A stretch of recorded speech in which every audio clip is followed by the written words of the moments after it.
Michoacan, Mexico, November 14th, 2013. It is 2:14 in the morning. A 45-year-old high school math teacher is standing in the pouring rain, gripping a hunting rifle. In 4 minutes, he will lead a group of local farmers to intercept and defeat a heavily armed cartel convoy. 6 months earlier, this outcome seemed impossible.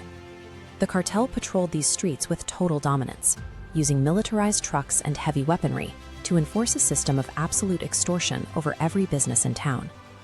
The situation escalated when the syndicate moved their racketeering inside the local high school, issuing direct threats against the teacher's own students. The townspeople were not soldiers. They were farmers who worked the land with oxen and basic tools, possessing no formal training or tactical equipment. State and local authorities offered no protection, as the police forces were either outgunned or openly collaborating with the criminals. Since the town could not match the cartel's brute force, the teacher began looking for a way to break their operational rhythm. He began treating the cartel like a predictable machine rather than a shadow. He believed that if their actions were mechanical, they could be anticipated.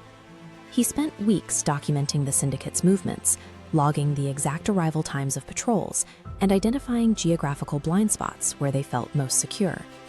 By plotting this data, he discovered the cartel vehicles followed highly predictable loops, rarely deviating from a set schedule.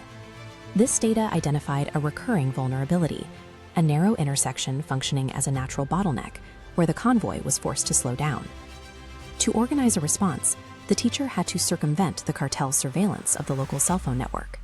He sourced encrypted radios and distributed them to a vetted circle of farmers, creating a decentralized communication network that the syndicate could not monitor.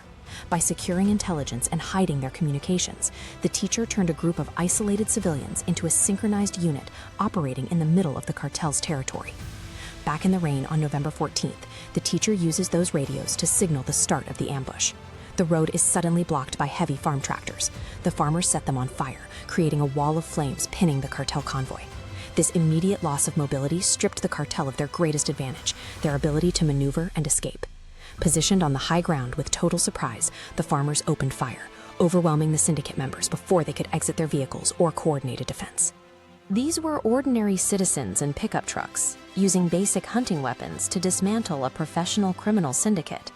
The cartel's internal command structure dissolved into panic. While the criminals scattered, the teacher's radio network maintained disciplined coordination, systematically clearing the area. The ambush proved that superior strategy and environmental control can neutralize a force with significantly higher firepower. The cartel was routed. By dawn, the gunmen had fled, and for the first time in years, the town was under civilian control. Normal life resumed. Businesses stopped paying extortion fees, and the high school began holding classes without the presence of cartel lookouts. The syndicate's power had relied on the perception that they were an inescapable, all-seeing force. News of the victory traveled across the region through the teacher's encrypted radio network and word of mouth. When neighboring villages saw that a handful of farmers could isolate and trap a convoy, the belief in the cartel's total dominance began to fail. The man who designed this tactical shift was a middle-aged educator with a gray mustache and a quiet demeanor.